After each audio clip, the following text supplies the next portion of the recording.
नमस्कार,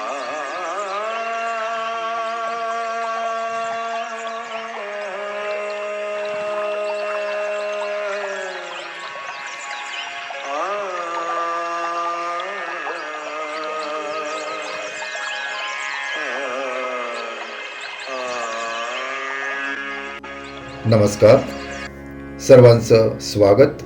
संगीत समाधी भाग 11. लेखक ब्रह्मलीन योगीराज मनोहर हरकरे. स्वरांचा स्पर्श. स्वरांचे पंचगुणात्मक स्वरूप लक्षात येण्याकरिता स्पर्श म्हणजे काय याची नीट कल्पना येणे अत्यावश्यक आहे. वास्तविक स्पर्श गुणच अस्तित्वात नाही. स्पर्श सजीव वस्तूची भावात्मक अवस्था होय.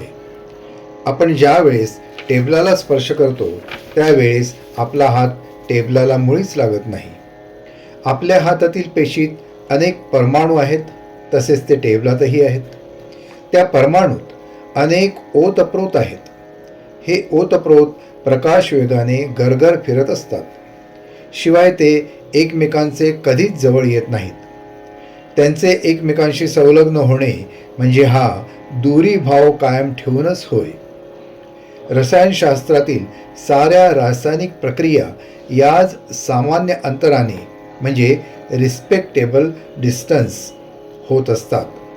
कोणतेही दोन ओतप्रोत कधीच एकमेकाला स्पर्श करीत नसतात. मग आपल्या हाताला टेबलाचा स्पर्श होतो तो कसा होतो? आपल्या हातातील ओतप्रोत टेबलातील ओतप्रोतांच्या जवळ आल्याने त्यांची कर्षण शक्ती एकमेकांना दूर सारीत असते. ही शक्ती जितकी क्षेपक असेल तितका तो पदार्थ कठीण वाटेल. पण ही शक्ती समावेशक असेल तर त्यातून नवीन पदार्थ तयार होत असतो. रासायनिक प्रक्रिया असल्याच तऱ्हेने होत असतात. यावरून हे स्पष्ट आहे की कोणताच पदार्थ कोणत्याच पदार्थाला स्पर्श करीत नाही. आपल्याला स्पर्श वाटतो ती केवळ एक भावना आहे. पदार्थातील ओतप्रोतांच्या क्षेपक म्हणजे रेडिएशन शक्तीचा तो अनुभव आहे. असला अनुभव अर्थातच सजीव प्राण्यांनाच येणार. म्हणून स्पर्श गुण सजीव जगताची एक मानसिक प्रक्रिया आहे. निर्जीव जगतात स्पर्श ही मुळी अवस्थाच नाही. स्पर्श होतच नाही, मग स्पर्श कसला? रासायनिक प्रक्रिया स्पर्श गुणाच्या संवेदनेची आरंभिक अवस्था होय. जीवनाची सुरुवात येथून आहे. रासायनिक प्रक्रिया जीवनावस्थेचा आरंभ होय. हातातील ओतप्रोतांचा टेबलातील ओतप्रोतांशी कधी स्पर्श होतच नसताना मग आपल्याला हा स्पर्श का वाटतो?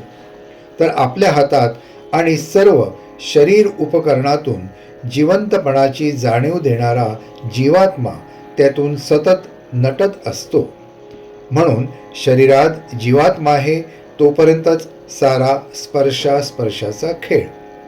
प्राण गेल्यावर त्या शरीराला स्पर्शच काय, छिन्न विच्छिन्न केले तरी कोणीच ओरडायला जिवंत नसतो. जीवात्मा आहे तोपर्यंतच स्पर्श भावना.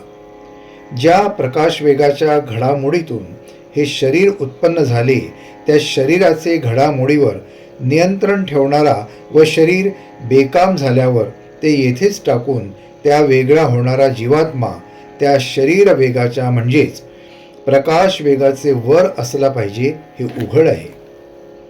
असल्या प्रकाश वेगाचे वर असलेला सर्वस्थित सर्वकालीय वेग म्हणजेच वायूचा वेग होय.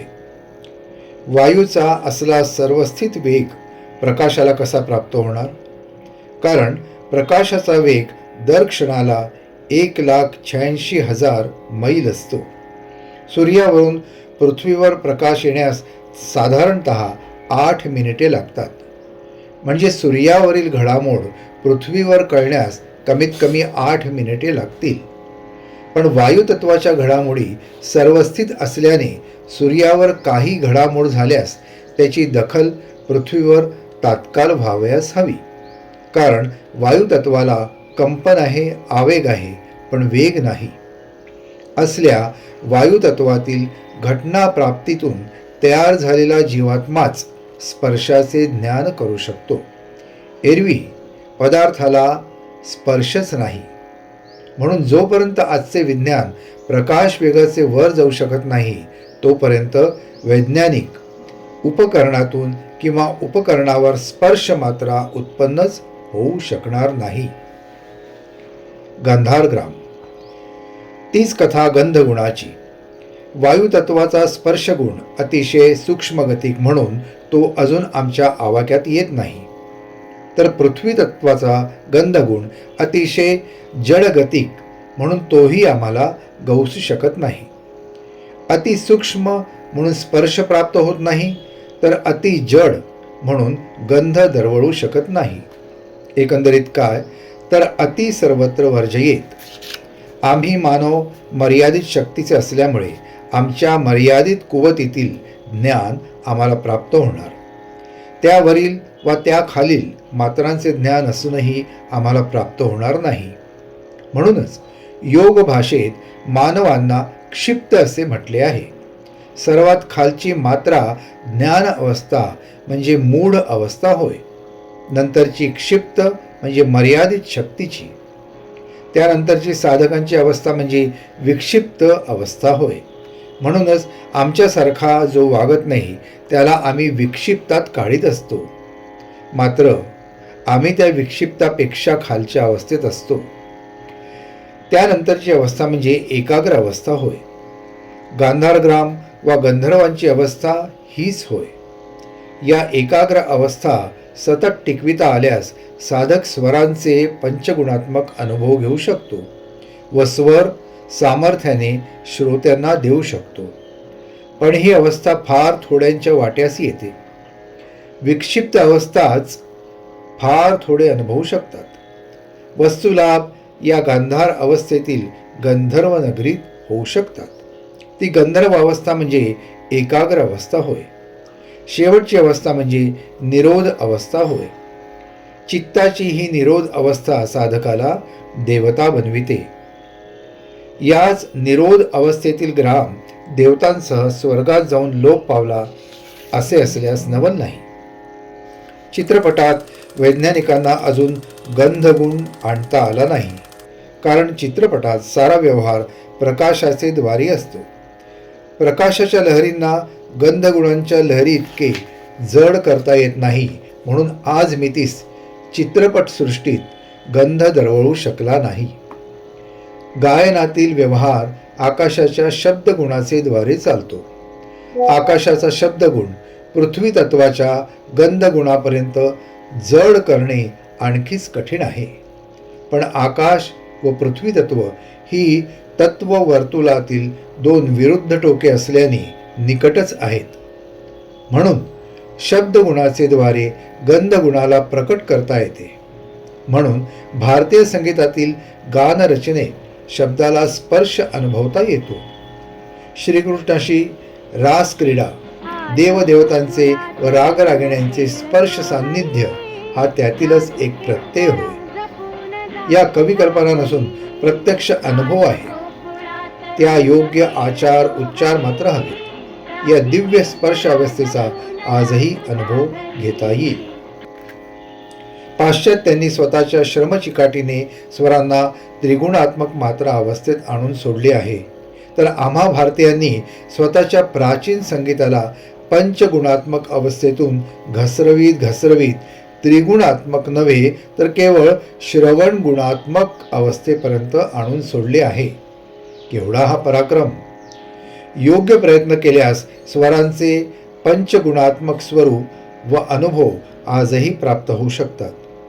पण प्रकाश वेगाच्या वर जाणारी पृथ्वी तत्वाच्या अति जड कंपनापर्यंत स्थिर होऊ शकणारी उपकरणे अस्तित्वात येईपर्यंत आम्हाला पाश्चात्यांच्या तोंडाकडे पाहत बसावे लागेल किंवा भारतीय योगशास्त्राने सुलभ केलेले मार्ग आचरावे लागतील. भारतीय संगीत आवर्जून सांगते की स्वरांमध्ये पंचगुणात्मक सामर्थ्य असल्याने योग्य पद्धतीने गायन वादनाचा अभ्यास केल्यास सर्व प्राप्त होऊ शकते. पण त्याकरिता साधने करावी लागतील किंवा तत्सम उपकरणे तयार करावी लागतील. आजच्या पूर्वजांनी साधना करून सर्व प्राप्त करून घेतले आहे. रावण एक महान गानयोगी होता. त्याने गानयोगाने भगवान शंकराला प्रसन्न करून घेऊन त्याचे आत्मलिंग घेऊन तो पार्वतीवरही नजर टाकू पाहत होता. गायन कुशल गंधर्व तर स्वतःची अद्भुत गंधर्व नगरीच उत्पन्न करीत. आजसाठी एवढेच. पुढच्या भागात भेटू. नमस्कार. काहे की भरणी काहे का ताना हो काहे की भरणी कौन तारसी बिनी चदरिया जी